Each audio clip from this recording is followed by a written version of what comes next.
Colby, tell us how you got started boat racing, buddy.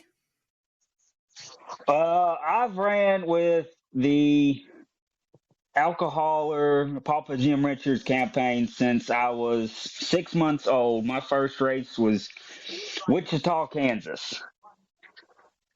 Okay. Dad's tuned for Grandpa for years. So then, yeah, mom had me. They said, well, first race is Wichita that year. He's going. Since then, I've been drug all over the country doing this sport. I wouldn't trade it for the world. Right. That's right. So, what year was that, do you think? That was 1995. 1995. Okay. I don't think I went to Wichita until 98 or 99, something like that was my first time going there with Pro Mod boat. Yeah. So, but then I didn't start. Go ahead. I'm sorry. Go ahead. I didn't start driving till Muddy Bottoms in 2016. I got my license in the Alcoholer boat.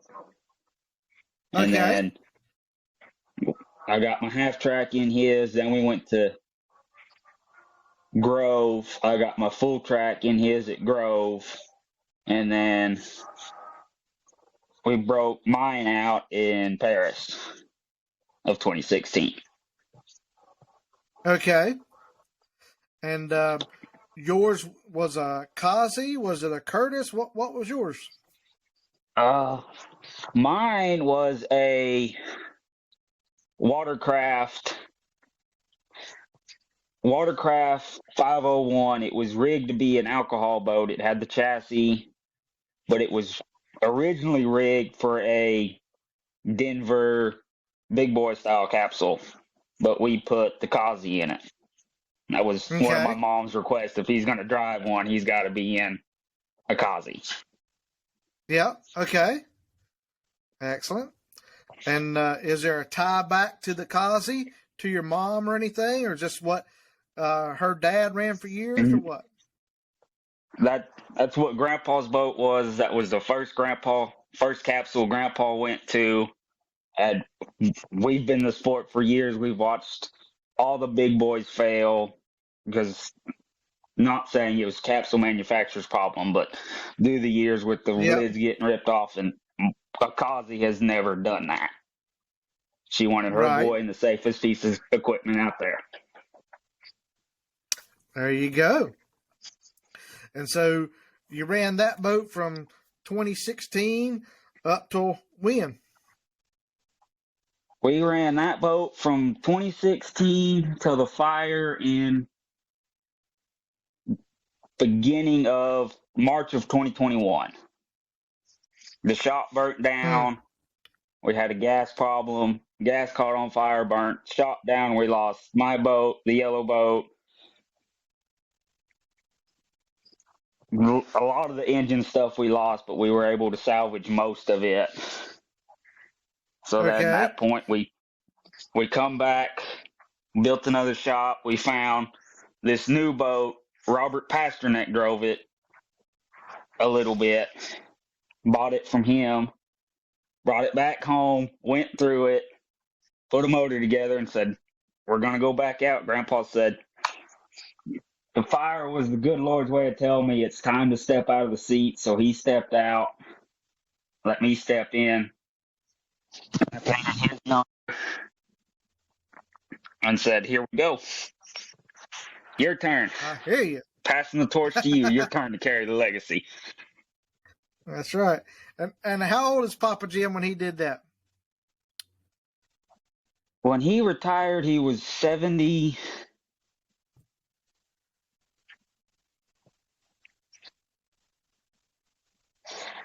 Mom's adding it real quick. 79 or so. It was pretty close to 80, wasn't it? Yeah, we're thinking 77, 78. Okay. So, yeah, that boat of his it was time. Yeah. 77.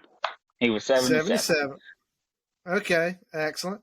And because his boat was like an '82 Curtis 500, right?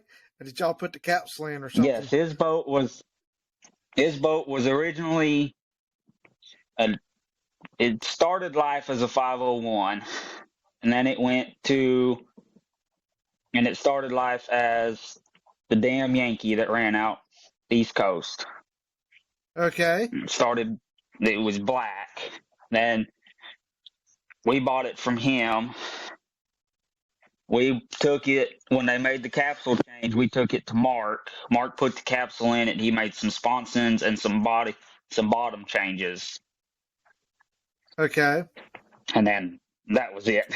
Just paint touch-ups throughout the year. yep. And yeah, it's been an excellent hard charger in winter for many years. That Yep. boat was a good boat. All right. Did you have any learning curve with this new boat you were running that you got from Robert? No, it actually really surprised us. We didn't expect it to do as good as it did at the first race. We were expecting it to fight us a little bit, but we just started with a light tune. It took it. It went straight, and we're like, all right, then let's go play. We got a good boat. Yeah, definitely. Now, did y'all bring it out in 21 or did you bring it out in 22? I can't remember. We didn't bring it out till 22. Okay. So, wow, you This was won the its first season. This first was its season first season with us on it. and win the Pro Outlaw Championship for KDBA. Yep. Congratulations. Thank you. That's my first Yep. championship as a driver. Yeah, that's awesome. And so, I know you had some clutch problems one race and you runnered up. So how many races did you win this year? We only won the first race. The second race we runnered up, and the third race we runnered up. The last race we blew the motor up. Yeah, Thanks to our good friend Gus Ward, it helped us win the championship because he got Tyler first round. Okay. Yeah. So, yeah, I remember walking by your pit and y'all had it all tore apart and you were putting it back together because I knew y'all were definitely in the points chase there. So, congratulations. Oh, yeah. Thank you. So, what's your plans for 2023? All we've done is just freshen the motor up, new bearings, new rods, new pistons. Go run it again and try to go for another one. Okay, so staying in Pro Outlaw. Yep. Excellent. We don't make enough money to go play with you boys. I don't know about that. Now. So, but how many runs are y'all putting on rods in a Pro Outlaw deal now? We normally change them after about 60. Okay. We'll pull them out, change them, and then if they still look fairly good and whatnot, we'll throw them in the backup motor. Okay. Or a spare motor. Mm-hmm. Now, what kind of motor is your primary motor? What's the make of it? Size? Our primary motor is a Minor Brothers 557. Okay. 557 Hemi, based off the Aries platform. Okay. Excellent. Our backups are identical. They're Aries 557s. Okay. And then you run a 1471 blower, or you have a high helix, or what are y'all running there? For your super we're running a 1471 high helix retro, Littlefield. Okay. Perfect. And so how many RPMs do you turn that thing? Us being direct drive, not being 2-speed. We'll out the back. I'm hitting 82, Okay. 82 to 85, Yep. 82 to 8500. Yeah, that's a good on valve springs and easy on parts. That's awesome. Yep. Yeah. Okay. So, any sponsors you want to thank? Yeah. Our main one is JR Racing, which is Jim Richards Racing, Grandpa's Pocketbook. And then we've got Nance Machine. They're a local machine shop that if we got anything needs made, parachute cable brackets, anything that needs machine, they can machine it out. And then we've got Siloam Collision, a local paint and body shop. They've painted some stuff and touched some stuff up for us. Right. Yeah, that's about all we got. Yep. I understand. So, what races do you plan on running this year? Is it going to be multiple associations? Are you going to what's your thoughts this year? Because I know what KDBA has 5. We're mainly just planning on sticking to KDBA's 5. We might go to maybe the late Angelo, and we might try to squeeze Paris in, depending on how things are running. Tell me what got you interested in wanting to drive. Was it just watching your grandpa do it, or have you always had a need for speed? I mean, what drove you to do that? Because I don't think your dad drove, did he? No, Dad never drove. I've got an older brother. He never wanted to drive, but watching Grandpa do it was a lot of it. And then the time came. I think a lot of years ago, he was wanting to set one of his grandboys up to take the torch and run everything he's built. And I fit the shoe. There you go. I was the one that was Sign eager me up. wanting to drive. Yep. Well, cool. Did you have did you race go-karts or motorcycles or anything like that growing up, or you just went straight into boats? I just went straight into boats. Yeah. Yeah. Well, cool. Because I imagine because you ran like the 8-second class when you first went into racing. Did you not with the capsule deal? Yeah, like we ran that. You didn't run pro mod. We ran that 6-second quick laminator class. Oh, okay.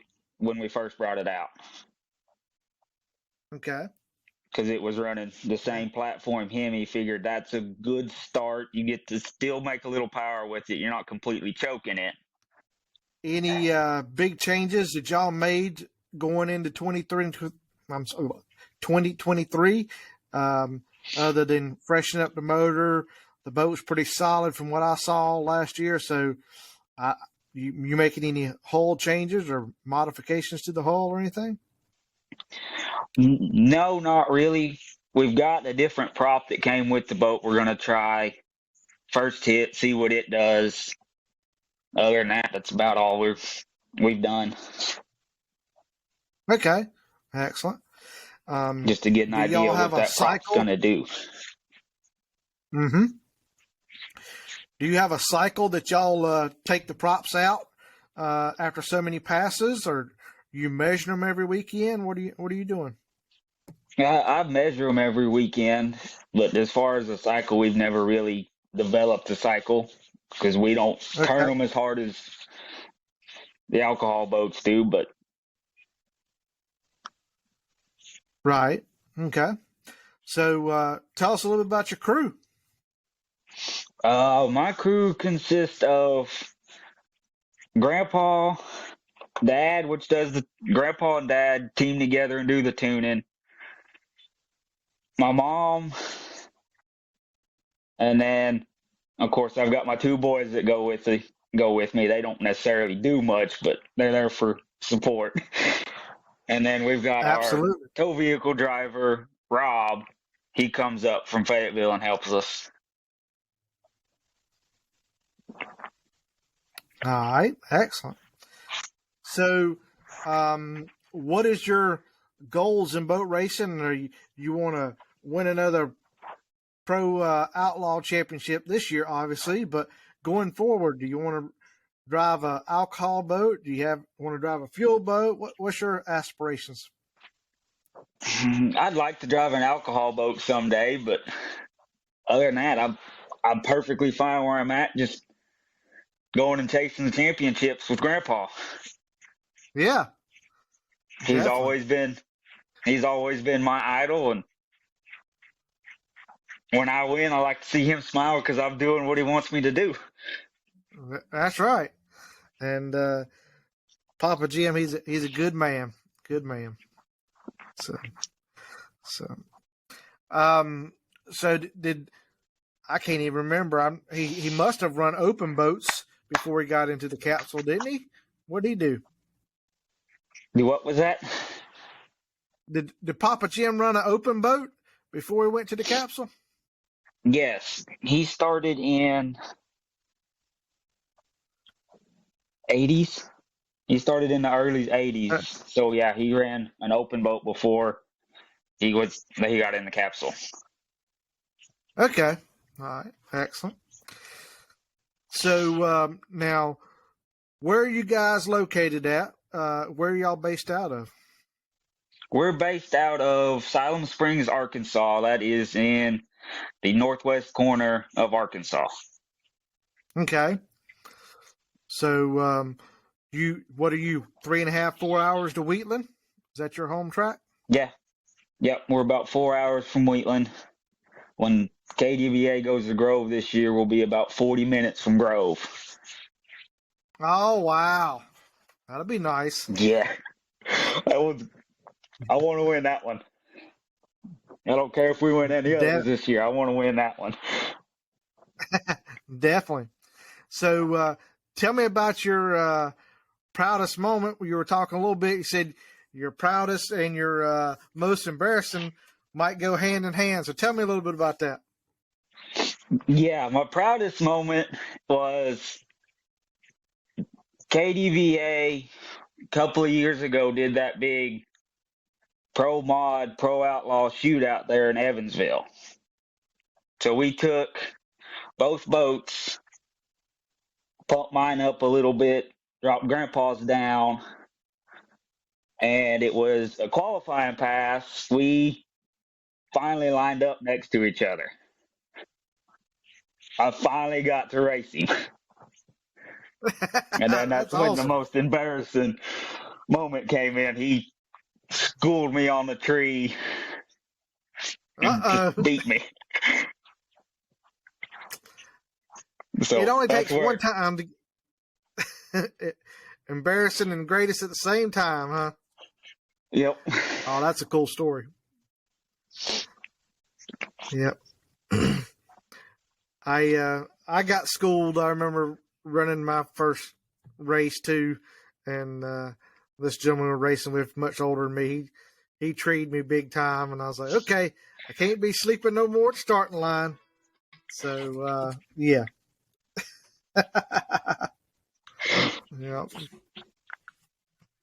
But I did have the better ET on that pass. There you go. He got me sleeping. Yep. So what's the fastest you've been?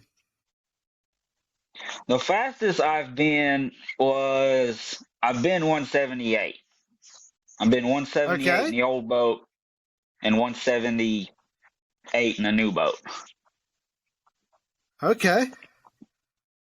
Excellent. I raced that new boat. I raced against that new boat you have now in Marble Falls back, I think, in 2010 it was. I was driving for Kent Price, and we raced Robert in the final out there. So that is one pretty boat, one good-looking boat, and y'all done a great job with keeping it going. Yep, thank you. We plan on keeping it looking pretty. That's right. So what do you have anything you want to say to the fans out there that come out to the boat races or anything like that? What's the biggest part you enjoy about the fans? Oh, I love when the little kids come up and want the autographs and the pictures because I view them as, hey, those are my boys. I don't have a Yep. problem with kids coming up. So that's awesome. That's what it's all about, right? Yep. And that wraps up this episode of Rev It to the Max with your 2022 KDBA Pro Outlaw High Points champion, Mr. Colby Nofire, and his racing operation, Indian Outlaw. Special thanks goes out to Marsha Waz, David Gillen, and Cole Payne for the use of their photos in this episode. Thank y'all for tuning in, and we'll catch you on the next one.